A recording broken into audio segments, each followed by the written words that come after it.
All right, this is Mike Bluehair reporting for Film the Police Portland. I just came out of this meeting about body cams and whatnot in Portland, Oregon. If you're out there in the United Kingdom, I know quite a few of you guys actually watch from out there.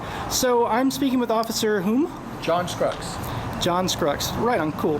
So thank you for being willing to come out and answer a few more questions. Yeah. Okay, so what are your personal feelings about body cams? Do you like the idea of you being documented? I think it's a really good tool for police accountability, transparency. I think that they really have shown to have a dramatic impact on the police and citizen encounters. And I also think it's one of those things where if something does go wrong, we'll have video evidence of it. So I think that's really good.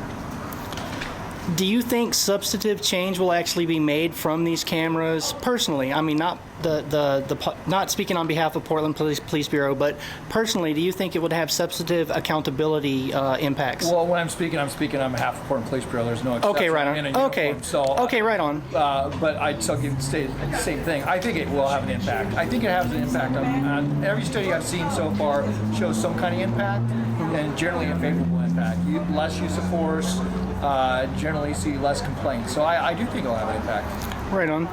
What do you think of police accountability organizations or people, citizens doing it in a systematic way from a third-party perspective, documenting and filming officers? I don't have a problem with it. I think that anything that we do in public should be subject to public review.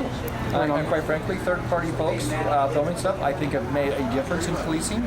I think that it's important to have accountability, and we live in a free society, and with that, you should have the right to videotape things. Right on. So what is your rank with Portland Police Bureau? I'm a captain. Okay, right on.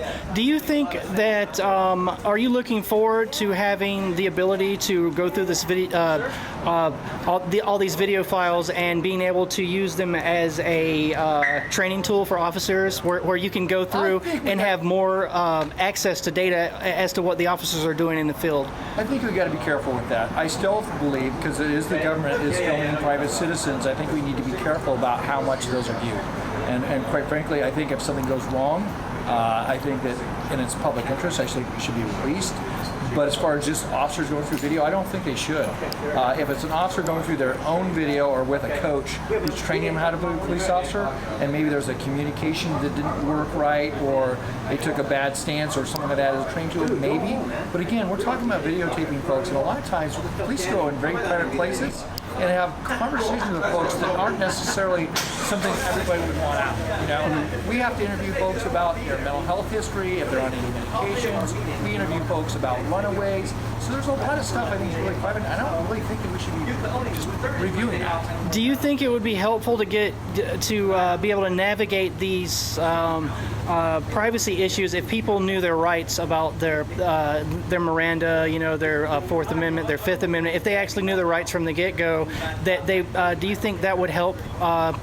Well, I think any kind of question we're going to do, you know, if someone's effectively in custody, we're going to have to advise them of their rights, and that will be captured on camera. And there was an interesting study out of the University of Pittsburgh. I think it's a 2010 study. I can't remember the law professor who wrote it, but he actually believes that body-worn cameras are going to have a significant positive impact in society, because we're going to be able to videotape stops and mere conversation. And a lot of times in courts, it's a he said, she said. And by having officers wear body-worn cameras, it's going to take that out. It's going to be objective. Did the officer make a stop? Was it a stop, or was it mere conversation? Because we even see that play out here in Multnomah County. We have court cases where we have folks, you have an officer says, well, I didn't stop him. I was actually just walking with him and talking to him, and then I saw a crack pipe fall out. We have the other person's account, which is, no, he actually stepped in front of me, told me he talked to me, told me to get my ID'd out, and then the crack pipe fell out, and then you have a different story, right? Sure. One of those is actually a stop, the other one is not. Right. So with body-worn cameras, we're going to have probably pretty good evidence to suggest either it was done right or was not done right. Yeah, you're going to be able to know if Terry versus Ohio actually applies. You know, I mean, you're going to know. You know, which is great. You know, personally, I think you guys wearing cameras is a really great opportunity for people that actually know their rights, because they can say things like, you know, they can look at the camera and they're speaking to the jury. They can say, I do not consent to a search. They can say, you know, this is under duress. I mean, you know, they can say, I invoke my right to remain silent. I'd like to speak with a lawyer. And the timing that occurred is documented, and that's really great.